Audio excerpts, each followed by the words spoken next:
நிகழ்ச்சியை தொடர்வோம். நீதியரசர் மிஸ்டர் ஜி.எம். அக்பர் அலி குறித்த முன்னுரை. மாஷா அல்லாஹ், நம்முடைய அழைப்பை ஏற்று சிறப்பான முறையில் நம்முடைய ஓல்டு பாய்ஸ் அசோசியேஷன் மீட்டிங் வந்து சிறப்பு விருந்தினராக வந்திருக்கிறாங்க. ரொம்ப அவர் முன்னாடி பேசினவரும் நான் இந்த மீட்டிங்குக்கு பொருத்தமானு கேட்டார். மிகச்சிறந்த பொருத்தம் என்பது தான். 2 சிறப்பு விருந்தினர்களும் இங்கே வீட்டில் இருக்கக்கூடியவர்களும் எல்லாருமே கொஞ்சம் ஒரு சிறப்பான பொருத்தமானவர்கள் என்பதை குறிப்பிடத்தக்கது. Justice Mr. G.M. Akbar, he was born on 23rd November 1952 at Pallam in Tanjore district, Tamil Nadu. He got his graduation degree in science from the Jamal Muhammad College at Trichirappalli in 1973. He completed his law education in the Madras Law College, practiced independently in the court at Tanjore, Tamil Nadu. Then he joined the office of Habibullah Basha, senior advocate. He was selected as a sub-judge for the first time in 1989. Karagosam Mandumal and Board of Education. Mr. G.M. Akbar, he was a 2-time member secretary of Tamil Nadu State Legal Services Authority, and in 2008 was appointed as a member of Secretary of National Legal Services Authority and became the first candidate from the South India to hold the prestigious post. உண்மையிலேயே ஒரு அற்புதமான பதவியை வந்து வகித்திருந்தார். Appointed as High Court Judge on 31st March 2009, retired on 22nd November 2014. As Judge, High Court at Madras, disposed more than 40,000 main cases and equal number of miscellaneous cases, out of which more than 100 judgments were reported in the various law journals, and has also been party to division benches, including tax benches also. After his retirement, he continued his legal service. He was designated as a senior advocate in Supreme Court in 2015. Practicing as a senior advocate before Supreme Court of India and also undertaking arbitration case as sole arbitrator and as a member in 3-member arbitrator tribunal, appointed as sole arbitrator by Honorable Chief Justice in more than 25 references. Nominated as arbitrator by private parties in more than 20 references, have been nominated as presiding arbitrator in 2 references and member arbitrator in 5 references, have been nominated as a panel arbitrator in Nani Paljiwala Center, Chennai, Madras High Court Arbitration Center, Chennai, and the National Security Exchange, Chennai, delivered awards in more than 30 references on the panel of NSE and BSE. He has still actively involved himself in many social activities. He is a member and advisor in many important organizations. அதனையும் தாண்டி ஒரு முத்தாய்ப்பான செய்தி, ஒரு இனிப்பான செய்திகள் எங்களுடைய உரையாடி இருக்கும்போது சொன்னாங்க. தம்பி, மாஷா அல்லாஹ், ஒரு பாரம்பரிய மிக்க ஊர், ஒரு கலாச்சாரம் மிக்க ஊர், சுகதாக்கள், ஷாஹிதுகள், அப்புறம் வந்து என்னென்ன முத்தகீன்கள், முஹலிசுகள், அப்புறம் இணைநேசர்கள் நிறைய பேர் வாழ்ந்து மரணிச்சிருக்காங்க. இது ஒரு நல்ல ரோல் மாடல். இந்த நேரத்தில் நான் வந்து ஜியாரான அடிப்படையில் அவர்கள் சொன்னதை அமானத்தாக சொல்கிறேன். ஏன்னா எனக்கு அமானத்தான தகவல் நான் சொல்லி ஆகணும். ஒருவரை வந்து நம்ம வந்து அவர்களுடைய விஷயத்துலேருந்து நம்ம எடுத்துக்கொள்ளணும், நன்றி பாராட்டணும், அப்ரிசியேஷன் பண்ணணும். இதெல்லாம் தான் நமக்கு ஒரு பெரிய கடமை. இந்த அடிப்படையில் இன்னைக்கு சிஎம் ஆஃபீஸ்லேருந்து அவங்களுக்கு கால் வந்திருக்கு. நம்ம ஊருக்கு வந்த உடனே இந்த சியாரத்துகளை எல்லாம் பார்த்துட்டு ஊர் மக்கள் பாரம்பரியம் எல்லாம் பேசிட்டு இருந்தோம். சிஎம் ஆஃபீஸில் இந்த ஃபோன் வந்தது. என்னன்னு சொன்னால் லோகாயுக்தான்னு சொல்லுவாங்க கமிட்டி. நான் எம்எல்ஏலையும் அதை பற்றி நான் டிஸ்கஸ் பண்ணிட்டேன். அதனுடைய விஷயம் என்னென்னா, கொஞ்சம் உயர் அதிகாரிகள் இராக்கியாக இருக்கிறவங்க, மினிஸ்டராக இருக்கக்கூடியவங்க, ஹையர் அத்தாரிட்டிஸ், இவங்களெல்லாம் கொஞ்சம் மானிட்டர் பண்ணணும்னு சொல்லி ஒரு ஊழல் தடுப்பு அந்த மாதிரி இந்த ஆம்பட்ஸ்மேன் எல்லாம் சொல்லுவாங்க. இந்த மாதிரி வந்து ஒரு ஹையர் அஃபீஷியல்ஸ் எல்லாம் அந்த என்ன பண்ணுறது, அவங்களெல்லாம் வந்து இன்டர்வென்ட் பண்ணக்கூடிய, ஊடுருவி மானிட்டர் பண்ணக்கூடிய ஒரு முக்கிய கமிட்டி லோகாயுக்தா கமிட்டி மெம்பரை தேர்ந்தெடுக்கிறதுல சர்ச் கமிட்டியில் சேர்பர்சனாக சிஎம் ஆஃபீஸ் வைக்கிறாங்க. அதெல்லாம் மிக சிறந்த பொருத்தமான ஒரு நீதியரசர் நம் முன்னே வீற்றிருக்கிறார். அல்லாஹ் அவருடைய ஆயுளை நீடித்து சமூக சேவைகளை செய்து நம்மளுடைய பள்ளிக்கூடங்களுக்கும் அதிகமான ஆலோசனைகளை அவர் தரணும். அவரை சிறப்புரையாற்றுமாறு அன்போடு அழைக்கிறேன். நீதியரசர் ஜி.எம். அக்பர் அவர்களுக்கு நம்முடைய முன்னாள் எம்எல்ஏ அவர்கள் கௌரவித்து அவர்களுக்கு பொன்னாடியை கொடுத்து கௌரவிக்குமாறு அன்போடு கேட்டுக்கொள்கிறேன்.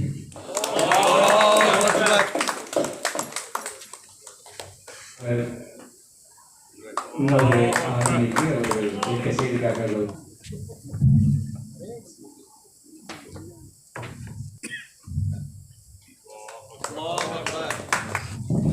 அஸ்ஸலாமு அலைக்கும் வரஹ்மத்துல்லாஹி வபரகாத்துஹு. அளவற்ற அருளாளனும் நிகரற்ற அன்புடையமாகிய இறைவன் அறிமுகம் செய்கின்றேன். புகழனைத்து இறைவனுக்கு.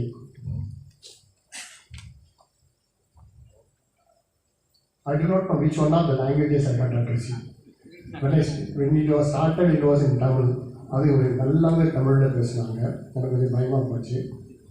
அப்புறம் பேசினாக்க லெப்பை அவர்களும் அவர் அரபியில் ஆரம்பித்தார், அப்புறம் ஆங்கிலத்தில் போய் தமிழில் முடித்தார். அது ரொம்ப பயமாக போச்சு. அதுவும் காயல்பட்டினத்தில் அத்தனை மொழிகளும் தெரிந்த ஒரு முன்னாடி உட்காந்துருக்கும்போது எனக்கு எதை பேசுகிறதுன்னு தெரியல. ஒரு பயத்தோட தான் அவர் நிற்கிறாங்க. அல்லாஹ் போதுமானவர். மொழியை மெட்ரிகுலேஷன் ஹையர் செகண்டரி ஸ்கூல் முன்னாள் மாணவர்கள் அங்கே எங்களையெல்லாம் வரவழைத்து அகமழிந்து கொண்டிருக்கின்ற நமது மேலாண் சட்டமன்ற உறுப்பினர் சகோதரர் அபூபக்கர் அவர்களே, இந்த மேடையில் அமர்ந்திருக்கக்கூடிய சான்றோர்களே, எனக்கு முன்னால் அமர்ந்திருக்கக்கூடிய சகோதரர்களே, உங்கள் அனைவருக்கும் மீண்டும் சலாத்தை தெரிவித்துக் கொள்ள நான் கடமைப்பட்டிருக்கின்றேன். ஒரு அலுமினி அசோசியேஷன் நிறையா நான் போயிருக்கோம். என்னாக்க நாங்கள் ஸ்கூலில் படித்து காலேஜில் படித்து எங்கள் ஸ்கூல் அலுமினி அசோசியேஷன்லாம் நான் போயிருக்கும்போது காலேஜில் தான் போகும்போது இவ்வளோ சீரியஸாக நாங்கள் பேசணுங்கிறது தோணுன்றதில்லை. ஏன்னா அது ஒரு மாதிரி ஜாலியாக பேசிட்டு எப்படா அந்த சீஃப் கெஸ்ட்டு பேசி முடிப்பார், நம்ம எப்படா பழசெல்லாம் பேசிட்டு ஓடுவோம் அப்படிங்கிற மாதிரி ஒரு இதில் இருக்கும்போது ரொம்ப சீரியஸாக பேசினாலே நம்ம கஷ்டமாக தான் இருக்கும். அதுவும் இப்படி ஒரு பள்ளியை பற்றி நான் கேள்விப்பட்ட உடனே எனக்கு ரொம்ப ஆச்சரியம் இருந்துச்சு. ஏன்னா தஞ்சாவூர் சொன்னாங்க, தஞ்சாவூர் டிஸ்ட்ரிக்ட்னாங்க. அவங்க சொன்ன மாதிரி தான் பள்ளிக்கூடத்துக்கு போகிறவங்க போவாங்க, வீட்டில் அடங்காதவங்க மதரசாக்கு அப்படின்றாங்க. இது ரெண்டையும் கலந்த ஒரு எந்த ஒரு ஏற்பாடு இருந்ததில்லை. 1979 ஒரு இரண்டையும் கலந்து ஒரு பள்ளிக்கூடம் ஆரம்பிச்சிருக்கப்பட்டிருக்கு அப்படின்னு தெரிஞ்சிருந்தாக்க அதேமாதிரி என் பிள்ளைங்களாம் விளையாண்டு பேசுகிறேன். எங்கள் அப்பா எனக்கு குழந்தைங்களாம் பிறந்துருச்சு பேசிட்டுருக்கேன். இப்படி ஒரு ஏற்பாடு தெரியாது. ஏன்னா இந்த 43 வருடங்களில் இந்த பள்ளிக்கூடம் போல வேறு எங்கேயும் இருக்குது, நிறையா இருக்குது, நிறைய இது இருக்கும். அதிகமாக உலக கல்விக்கு இடம் கொடுக்காமல் இருப்பாங்க. இது இரண்டும் கலந்து கொடுக்கும்போது ஒரு வித்தியாசமான ஒரு பள்ளிக்கூடம் என்பது நன்றாகவே தெரிகிறது. அதிலிருந்து வெளியே வந்தவங்கலாம் இப்போ எனக்கு முன்னாடி பெரிய ஆன்மீகம்லாம் பார்க்குறேன், எனக்கு முன்னாடி இருக்கிற ஆன்மீகம்லாம் பார்க்குறேன். இந்த பள்ளிக்கூடத்தில் படித்தவங்க அப்படின்னு சொல்லும்போது ரொம்ப ஆச்சரியமாக இருந்தது, பெரிய பெருமையாகவும் இருக்கிறது. ஒரு பள்ளிக்கூடத்தோடைய சிறப்பு எங்கே வரும் அப்படின்னாக்க அதை விட்டு வெளியே போகிறவங்க அந்த பள்ளிக்கூடத்தை பற்றி சொல்ல பாருங்கள். அப்போ தான் அந்த பள்ளிக்கூடத்தை சிறப்பு வரும். அதை நாங்கள் பர்செப்ஷன் அப்படிவாங்க. இப்போ இருக்கிறதுல அது ஒரு இண்டிகேட்டர். அது ஒரு பள்ளிக்கூடத்தை தரத்தை அல்லது ஒரு கல்லூரியின் தரத்தை நிர்ணயிக்கிறது அப்படின்னாக்க பர்செப்ஷன் எப்படி இருக்குது, பொதுமக்கள் பார்வையில் அந்த பர்செப்ஷன் எப்படி இருக்குது அப்படிங்கிறது ஒரு பெரிய முக்கியமான ஒன்று. அந்த பர்செப்ஷன் நான் பார்க்கும்போது தெரியுது. உங்கள் முன்னாடி இந்த பள்ளிக்கூடத்தில் படித்த ஆளுமைகளை பார்க்கும்போது தெரியுது. இந்த பள்ளிக்கூடத்தில் படித்து விட்டு போகாத நிறைய பேர் நினச்சேன். நான் பள்ளிக்கூடத்தில் படித்தவங்களாம் இந்த 85 சீட்டு பேர் வரை 4 பேர் தான் இருக்காங்க. மீது எல்லாருமே இப்போ சமீபத்திய சீட்டு நல்லா தெரியுது. இவர்களெல்லாம் இளைஞர்களாக, இவர்களெல்லாம் ஒரு புதிய உத்வேகத்தோடு இருக்கிறவங்கெல்லாம் வந்திருக்காங்கங்கிறது ஒரு பெரிய பெருமை. அந்த அளவுக்கு இந்த பள்ளிக்கூடத்தில் மேலே இருக்கிற ஒரு ஆர்வம். இப்போ ஆசிரியர்கள்லாம் பாராட்டினர்கள் அவர்களாம் பார்த்து பேசும்போது எந்த அளவுக்கு இந்த பள்ளிக்கூடம் நம்மளையெல்லாம் உருவாக்கி இருக்கிறது, ஒரு பள்ளிக்கூடம் நம்ம எப்படி மேலே கொண்டு போயிருக்கு. எப்பவுமே நம்ம படிப்பு அப்படின்னு வந்துருச்சு அப்படின்னாக்கா, படிப்பு இல்லைன்னா எஜுகேஷனோட ஒரு சிறப்பை பற்றி சொல்லணும் அப்படின்னாக்க எனக்கு எப்போவுமே இதுக்கு முன்னாடி இந்த கதையை எத்தனை பேருக்கு நான் சொல்லியிருக்கேன்னு தெரியல. இருந்தாலும் மீண்டும் ஒரு தடவை சொல்கிறதுல எனக்கு ஒன்றும் தயக்கம் இல்லை. ஒரு சிறுவன், ஒரு முஸ்லீம் சிறுவன், 5 வயசு சிறுவன் பற்றியான கதை தான் எல்லாத்தையும் சொல்கிறது. ஆனால் உங்கள்கிட்டையும் சொல்லணும்னு ஆசைப்படுறேன். படிப்பறிவு இல்லாத தாய் தந்தையருக்கு பிறந்த ஒரு சிறுவன், 5 வயசு, பள்ளிக்கூடத்துக்கு போகணும். அவங்க அப்பா கூப்பிட்றாரு, 5 வயசு ஆகிடுச்சு, நான் அழைச்சிட்டு போகிறேன் அப்படிங்கிறாரு. இங்கே கடையெல்லாம் வச்சுருக்கேன், கடையை பார்த்துக்க வேணாமா, இப்போயே அழைச்சி போனே, கடையில் சேர்த்துட்டா தானே கடையை பற்றி இப்படியெல்லாம் நுட்பம்லாம் தெரிஞ்சுக்குவா, அதனால் இப்போ அழைச்சிட்டு போகிறேன் அப்படிங்கிறாரு. அது அவங்க அம்மா விடலை. அவங்க அம்மா சொல்லியிருக்காங்க, இல்லை அழைச்சிட்டு போக விட மாட்டேன். ஏன் ஒரே பையன்றதுனாலயா? இல்லை, என்ன பண்ண போகிறேன், அவனை படிக்க வைக்க போகிறேன். படிக்க வச்சு என்ன பண்ணுவாங்க, என்ன படிச்சுட்டு என்றைக்காவது ஒரு நாள் பெரிய ஆள் ஆகலாம், நான் படிக்க வைக்க போகிறேன், தம்பி நீ படித்து பெரியாகலாம். அவங்க அப்பா விட்டுட்டு போயிட்டார் கடை பார்க்குறதுக்கு. இந்த அம்மா அந்த பையனை அழைச்சி கொண்டு போய் ஒரு ஊரில் கொண்டு போய் ஒரு ஸ்கூலில் சேர்க்குறாங்க. சேர்த்து விட்டு அங்கேயே படிக்கிறான், பிரைமரி படிக்கிறான். கூடவே நீங்கள் சொன்ன மாதிரி காலையில் எழுந்திரிச்ச உடனே அவனே போய் ஒரு குச்சி எடுத்துகிட்டு வரணும். அவங்க மாமா தாய் மாமாவே தான் அவனுக்கு ஓதுவும் சொல்லிக் கொடுக்கணும். அடிப்படையில் ஆரம்பித்து அவனுக்கு காலையிலேருந்து ஆரம்பித்து காலையில் முதல் வேலையாக ஓடணும், பள்ளிக்கூடம் போகணும், மறுபடியும் வரணும். இப்படியே பள்ளிக்கூடம் ஒரு பக்கம் அரபி மார்க்கெட் சம்மந்தமான குரான் ஏதாவது ஓதுறது, ஒரு பக்கம் படிக்கிறது. இப்படியே ரெண்டையும் படிச்சுக்கிட்டே இருந்தான். பிரைமரி முடித்தான். அடுத்தாப்புல இன்னொரு ஊரில் போய் செகண்டரி, அவங்க வீட்டில் அவன் தான் முதல் எஸ்எஸ்எல்சி. அப்புறம் காலேஜ் போனான். அவங்க குடும்பத்துக்கு அவன் தான் முதல் பட்டதாரி. சும்மா இல்லாமல் லா காலேஜுக்கு போயிட்டான். லா காலேஜுக்கு போன பிறகு அவன் தான் முதல் அந்த ஊருக்கே முதல் வழக்கறிஞர். அதுக்கப்புறம் உழைச்சி ஜட்ஜான ஒரு நாளைக்கு சாதாரண ஜட்ஜி. 14 பேரில் தமிழ்நாட்டில் இருக்க 14 பேரில் அவன் ஒருத்தம் தான். இப்படியே அவனோட வாழ்க்கை மேலே போயிட்டுன்னு சொன்னாங்க இல்லையா. இப்படியே வாழ்க்கை மேலே மேலே மேலே போய் ஒரு நாள் உயர்நீதிமன்ற நீதிபதியாகி ரிட்டையர் ஆகி இன்னைக்கு உங்கள் முன்னாடி நின்று இருக்கா அப்படின்னா ஒரு படிப்பு என்றைக்காவது ஒரு நாள் என் மகன் ஒரு பெரிய ஆளாயிடுவான் அப்படின்னு சொன்ன அந்த தாயோட எண்ணமும் துவாவும், அதை படிக்கணும், படிக்க வேண்டும் என்றைக்காவது ஒரு நாள்.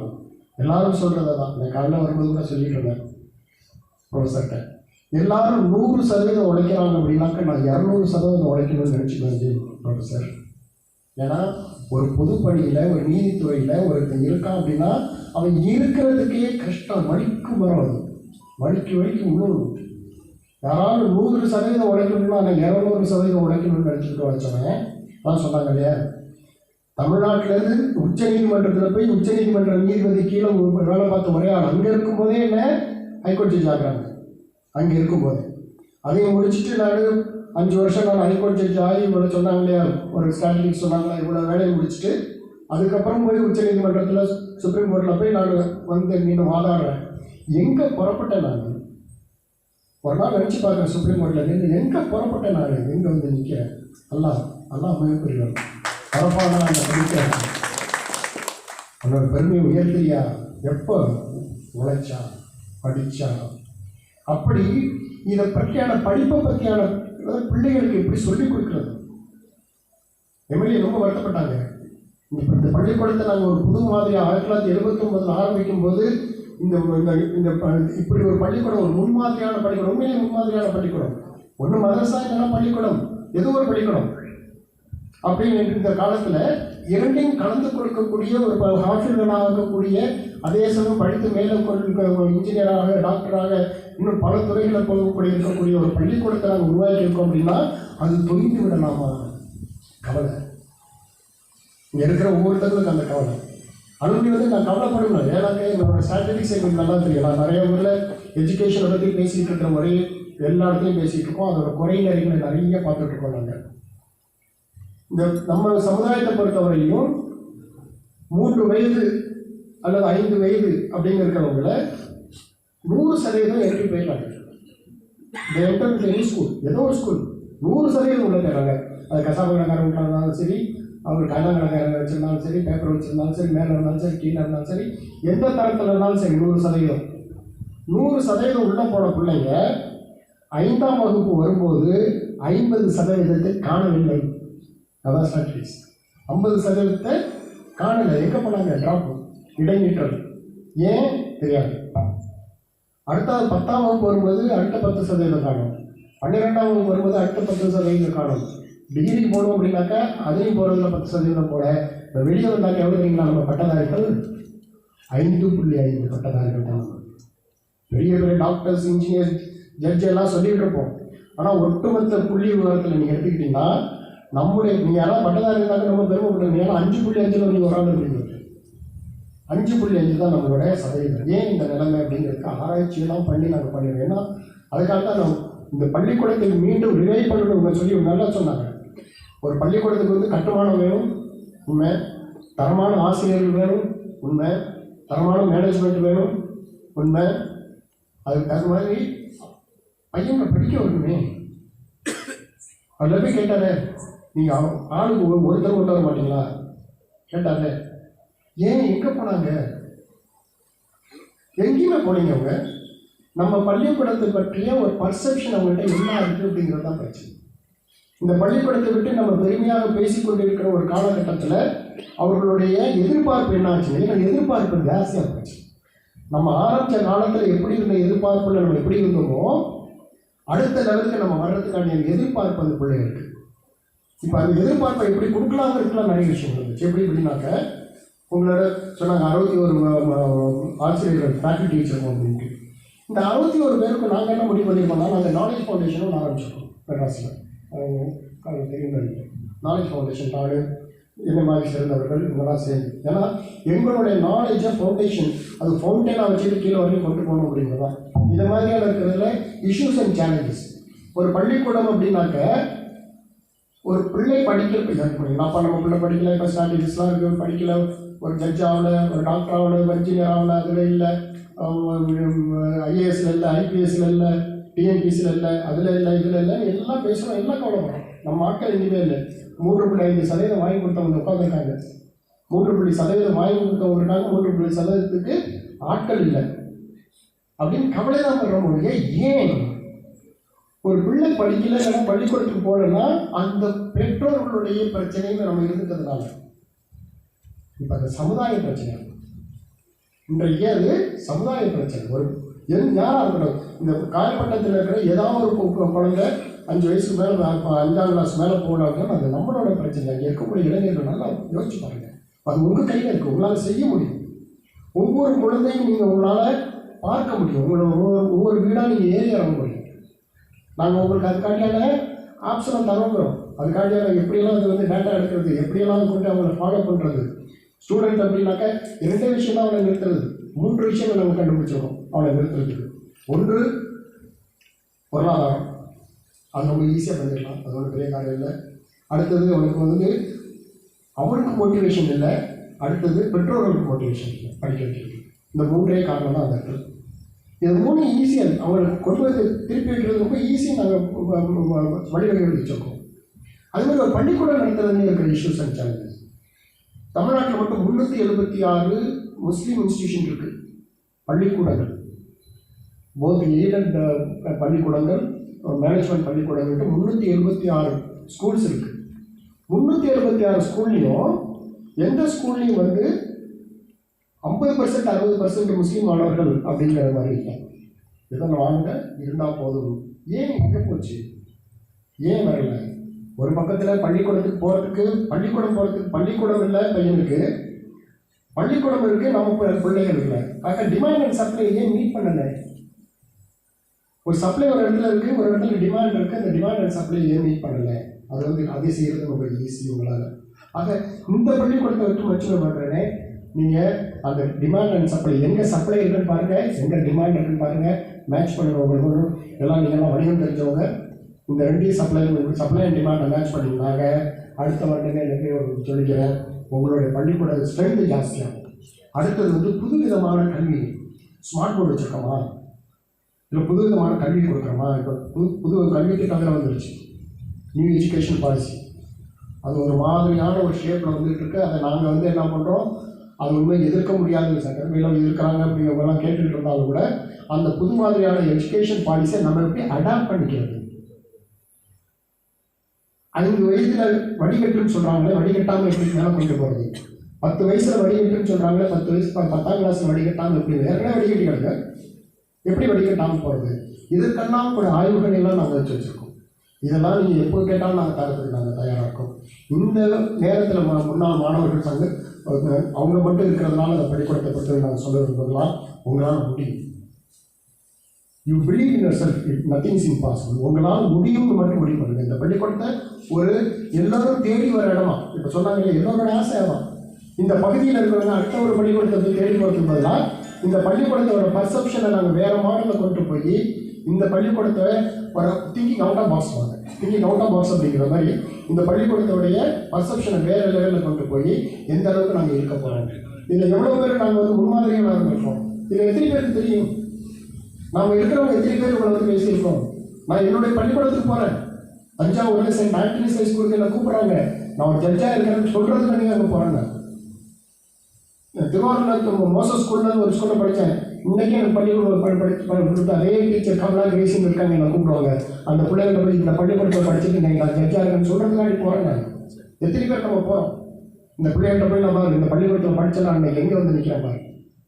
இதை நம்ம சொல்லிக் கொடுக்குறதுக்கு அதெல்லாம் நம்மகிட்ட ஒரு கடமையாக இருக்குது. அது ரொம்ப இது வந்து ப்ராக்டிக்கலிட்டே இருக்கும், ரொம்ப ஈஸியாகவும் ஒரு வேலை. இது வந்து எம்எல்ஏ சொன்ன மாதிரி இதுக்காண்டி நீங்கள் பெரிய டொனேஷன் கொடுக்க வேண்டியது, காசு பணம் கொடுக்க வேண்டியது. ஏன்னா இன்ஃப்ராஸ்ட்ரக்சர் கொடுக்குறது அதுக்கான தேவைகள் இருக்கிறதுங்கிறது எல்லாருக்கும் தெரிஞ்ச உண்மை. ஏன்னா 1960க்கு அப்புறம் நீங்கள் ஜவஹர்லால் காலேஜ் எடுத்துக்கோங்க, எஸ்ஐடி காலேஜ் எடுத்துங்க, மியாசி எடுத்துக்கோங்க, கத்திரவத்தா காலேஜ் எடுத்துங்க, சாகுந்தரப்பா காலேஜ் எடுத்துங்க. இதெல்லாம் வந்ததுக்கு பிறகு மேனேஜ்மெண்ட் ஸ்கூலுங்கிறது மட்டும் 76 பள்ளிக்கூடங்கள் நம்ம ஆரம்பிச்சிருக்கோம். கணக்கு இருக்குங்க, 76 கல்லூரிகள் நம்மள்கிட்ட இருக்குது. மேனேஜ்மெண்ட் காலேஜஸ் இது இல்லாத எய்டட் காலேஜ் இல்லாத இந்த 76 வந்து ஆர்ட்ஸ் காலேஜ் இருக்குது, இன்ஜினியரிங் காலேஜ் இருக்குது. மெடிக்கல் காலேஜ் இல்லைங்கிறது விஷயம். ஆர்ட்ஸ் காலேஜ் இருக்குது, இன்ஜினியரிங் காலேஜ் இருக்குது. ஆனால் அதில் கஷ்டம் என்னன்னா நம்ம பிள்ளைகள் இல்லை. ஒரு பக்கம் நம்ம பிள்ளைகள் இல்லை, ஒரு பக்கம் நம்மளுடைய டீச்சர்ஸ் இல்லை. நம்மளுடைய டீச்சர்ஸ் இல்லை அப்படிங்கிறது பெரிய இதாக இருக்குது. ஆக என்ன பண்ணுறோம்னா டீச்சர்ஸ் உருவாக்குங்க.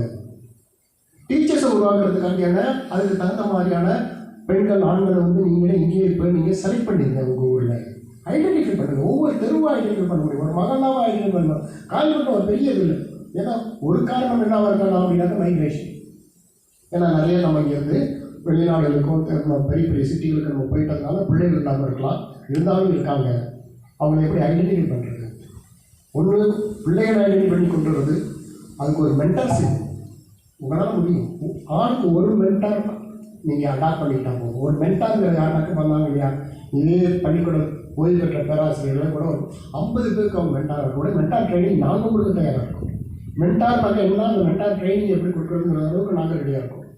அதுமாதிரி மென்டாருக்கு கொண்டு வந்தால் கீழே இருந்து அவனை கொண்டு போகும்போதே எங்கே தொய்வு வருது, எங்கே இடைநிற்றல் வருது, அந்த இடத்துல இருந்து வந்து தூக்கி விட்டுட்டா எப்படி போக முடியும் அப்படின்னு கூடவே பயணிக்கிறது. அதே மாதிரி கல்லூரிக்கு போனவங்களுக்கு, ஏன்னா கல்லூரிக்கு போன பிறகு எம்ப்ளாயபிலிட்டி இல்லை. எவ்வளோ இன்ஜினியர்ஸ் முன்னாடி இருந்துருப்பாங்க, அடுத்த நிமிஷம் சவுதியில் வேலை கிடைக்காதா, துபாயில் வேலை கிடைக்காதா, ஹாங்காங்கில் வேலை கிடைக்காதா அப்படிங்கிற இன்ஜினியர்ஸ் தாங்க நம்ம பார்க்குறோம். ஆனால் அதே வாய்ப்புகள் இதே இடத்துல டிஎன்சிசியில் அவ்வளோ வேலைக்காடி இருக்குது, ரயில்வேஸில் அவ்வளோ வேலைக்காடி இருக்குது, ஜுடிஷியரில் அவ்வளோ வேலைக்காடி. ஜுடிஷியரில் 3.5% ஆட்கள் இல்லாமல் உட்காந்துருக்காங்க. நான் போகிற இடத்துல தான் லா காலேஜ் படின்னு சொல்லியிருக்கேன். ஜுடிஷியரில் 3.5% நமக்கு இடஒதுக்கீடு உண்டு. முன்சிப் மேஜிஸ்ட்ரேட் ஆகிறதுக்கு ஆட்கள் இல்லை. இப்போ இடத்துல லா காலேஜ் படி முடிஞ்சா நீங்கள் லா காலேஜ் ஆகுது 4 நாள் தயாராக இருக்குது. ஏன்னா கர்சன் காலேஜில் அப்படி தான் ஆரம்பித்தோம். நிறைய வாய்ப்புகள் இந்த நாட்டில் கொட்டி கிடையாது. இந்த நாட்டை பொறுத்தவரையிலும் பள்ளிக்கூடம், கல்வி இதெல்லாம் வந்து இந்த நாட்டோட எதிர்காலத்தில் ஒரு சமுதாயம் முன்னேறிச்சு அப்படின்னாக்க அந்த மாநிலம் முன்னேற போகுது. அந்த மாநிலம் முன்னேறிச்சுன்னா அந்த நாடு முன்னேற போகுது. இந்த நாட்டுக்காக நம்ம என்ன செய்தோம் அப்படிங்கிறது ஒரு பெரிய இதை தான் அந்த படிக்கும். இந்த நாட்டுக்கு என்ன நம்ம கான்ட்ரிபியூட் பண்ணோம், பொருளாதாரமாக என்ன கான்ட்ரிபியூட் பண்ணோம், எஜுகேஷனில் என்ன கான்ட்ரிபியூட் பண்ணோம், இல்லை நம்மளுடைய எதிர்கால சந்ததியில் என்ன வச்சுட்டு என்ன கான்ட்ரிபியூட் பண்ண போகிறோம். ஏன் நம்மளால் வர முடியலனாக்க என்ன மாதிரி எல்லாம் இருக்க ஏபிஜே அப்துல் கலாம் வந்தார், நான் சுப்ரீம் கோர்ட் ஜட்ஜி ஜஸ்டிஸ் இப்ராஹிம் அலிகுல்லா வந்தார், கே பாஷா ஜஸ்டிஸ் வந்தாங்க அப்படின்னாக்க they cannot simply stop at excellence. நீங்கள் ஒரு விஷயத்தில் நீங்கள் எக்ஸல் ஆகிட்டீங்கன்னாக்கா அவங்களால யாருமே நிறுத்த முடியாது. இந்த நாட்டோட முதல் சட்ட அமைச்சர் டாக்டர் அம்பேத்கர், அவர் ஒரு கீழ்சாதி அப்படிங்கிறதுனால யாரும் நிறுத்த முடியல. அவரோட எக்ஸலன்ஸ் அது மாதிரி. இந்த நாட்டோட முதல் எஜுகேஷன் மினிஸ்டர் அப்துல் கலாம் ஆசாத், அவரை யாரும் நிறுத்த முடியல. ஏன்னா அவரோட எக்ஸலன்ஸ் அது மாதிரி. ஒரு எக்ஸலன்ஸ் ஆகிட்டோம் அப்படின்னாக்க இந்த நாட்டில் உங்களுக்கு வாய்ப்புகளே நிறையா இருக்குது. அந்த பிள்ளைகளுக்கு சொல்லிக் கொடுக்கணும். பணம் பண்ணுறதுக்காக மட்டும் நம்ம படிக்கலை, அதை விட பெருசாக சாதிக்க நம்ம படிக்க போகிறோம். பெரிய பெரிய இடத்துல அவர்கள் படிக்க போகிறோம்.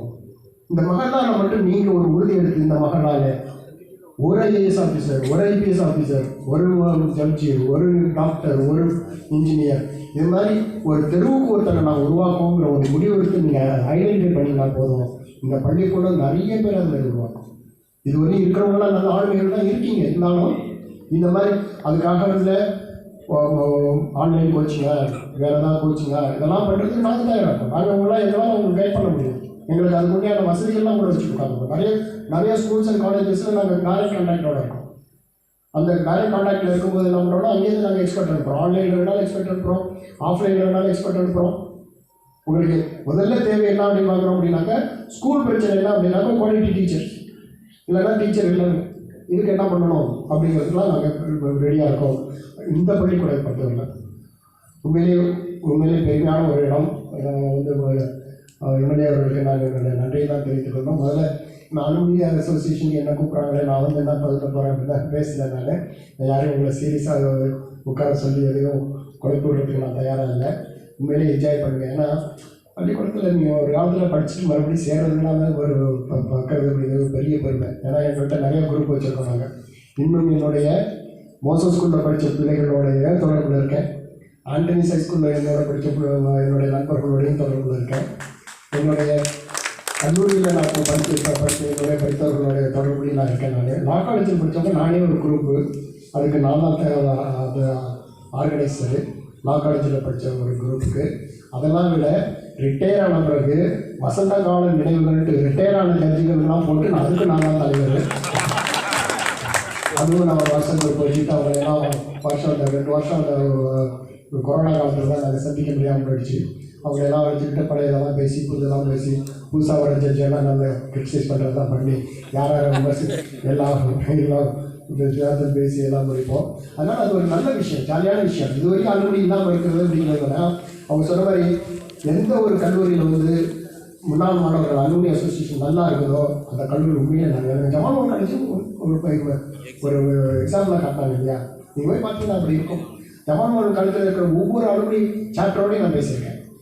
துபாய் சாப்டராக இருக்கட்டும், குவைத் சாப்டராக இருக்கட்டும், சிங்கப்பூர் சாப்டராக இருக்கட்டும், யூஎஸ்ஏ இருக்கட்டும், எந்த சாப்டராக இருந்தாலும் நான் அவங்கள பிடிச்சமாக பேசியிருக்கேன். ஏன்னா அந்தளவுக்கு வந்து அவ்வளோ ஸ்ட்ராங்காக இருக்காங்க. அந்த அளவுக்கு அவங்களுக்கு கொடுக்க முடியுது. மனசு இருக்குது, அவங்க சொன்ன மாதிரி மனசு இருக்குது, கொடுக்கறதுக்கான மனசு இருக்குது. அதனால பணம் தன்னாக கொடுத்துடலாம். அதனால் நிறையா நீங்கள் பண்ணலாம். நிறைய அடிக்கடி சேரணும். நீங்கள் வாட்ஸ்அப் குரூப்லையோ இல்லைன்னா வேறு எதுலையோ உங்களுடைய நினைவுகள், உங்களுடைய சுகங்கள், உங்களுடைய துக்கங்கள், உங்களுடைய எல்லாத்துக்குமே பயந்துக்கலாம். பயந்துக்கிறதுல ஒரு தனி சுகம். எனக்கு மிஞ்சி போனால் இல்லை, நம்ம ஒரு காலத்தில் வந்தோம், ஒரு காலத்தில் ஒன்று பண்ணணும், ஒரு காலத்தில் திரும்பி சேர்ப்பா பார்க்க போகிறோமா இல்லைன்னு தெரியாது. இருக்கிற காலத்தில் என்னோட நண்பன் இப்படி இருக்கான், என்னுடைய கூட படித்தவங்க இருக்கான், அப்படி இருக்கான், இப்படி இருக்கான்னு தெரியுதுல ஒரு பெருமை. ஒருத்தவங்களோட பெருமையாக பேசிக்கிறதுல ஒன்றும் ஒரு இதே கிடையாது. அதனால் இந்த அலுமினி அசோசியேஷனை பொறுத்தவரை தொடர்போடு இல்லைங்க, அடிக்கடி பேசிக்கோங்க, நிறைய ஜோக் அடிச்சுக்கோங்க. இதில் படத்தில் வர மாதிரி வாத்தியாருக்கு மட்டும் என்ன சொல்லிடுறாங்க. ஏன்னா அந்த வாத்தியாருக்கு இப்படி பேர் வச்சோம், இந்த வாத்தியாருக்கு இப்படி பேர் வச்சோம் அப்படிங்கிற காலம்லாம் இருக்குது. நேற்று ஒரு அன்னைக்கு மேலையில் பேச வேண்டியதாக போச்சு. நீதிபதி கற்பனாயத்துக்கு வந்து எனக்கு ஹைகோர்ட் ஜட்ஜாக இருந்தப்போ அவர்கிட்ட நான் வேலை பார்த்துருக்கேன். அவரை பற்றி எதாவது சொல்லுவேன். என்ன சொல்லுவேன்னா ரொம்ப சிரிச்சுக்கிட்டே இருப்பார். நாங்கள் உண்மையில் அவர் அப்படி ஒரு சிரிப்பார். நாங்கள் எங்களுடைய டிஸ்ட்ரிக்ட் ஜட்ஜி லெவலில் அவருக்கு ஒரு பேர் வச்சுருந்தோம், மோனாலிசா சிரிப்பு அப்படின்னு. அது மேடையில் சொன்னார். எனக்கு ஒரே பெருமையாக போச்சு. அது மாதிரி சில பேர்லாம் வச்சுருப்போம். நம்ம அந்த பேர்லாம் வச்சு கொடுக்கும்போதெல்லாம் ஒரு இன்பமாக இருக்கும். அதெல்லாம் விட படித்த பள்ளிக்கூடத்தையும் உங்களுடைய ஆசிரியர்களையும் மறக்காதீங்க. அவங்களுக்காண்டி எப்பவுமே துவாச்சிங்க, உங்களுடைய பெற்றோர்களுக்காக துவாச்சிங்க, எல்லோருக்கும் துவாச்சிங்க. உங்களுடைய பள்ளி மேலும் மேலும் உருவாகி இன்னொரு தடவை நான் வருவேன். அந்த தடவை நாங்கள் உங்களுடைய 50வது ஆண்டு விழாவை போடுவேன். அந்த தடவை பார்க்கும்போது அந்த பள்ளிக்கூடம் ஒரு வைப்ரண்டான பள்ளிக்கூடமாகும். அதிகமான மாணவர்கள் இருக்கிறாங்க. இது கடையில் வந்து உங்களோட மாணவர்களை பேச முடியுமான்னு என்னை கூப்பிடுங்க. அவசியம் வரேன். இன்ஷா அல்லாஹ். அஸ்ஸலாமு அலைக்கும் வரஹ்மத்துல்லாஹி. Assalamu alaikum once again. I think thank you so much for your valuable feedback. I think I can summarize into 3 key points. I think the first one is called the networking. So I think what I would suggest, immediately as an alumni member right now, please register yourself so that we can get connected. Second is called the mentorship. I think this is something that we have discussed within the alumni group, and later that will follow by Mr. Maudum also. And then the last thing, which is called the thirst, because there is a lot of vacant hole that needs to be filled in, and inshallah he put us a very high target during the 2028 that he would like to see whatever that we have promised over here, he would like to see that is being fulfilled now, inshallah. Thank you so much. So I take this opportunity to honor our principal. நமது இந்நாள் தலைமை ஆசிரியர் ரத்னசாமி அவர்களுக்கு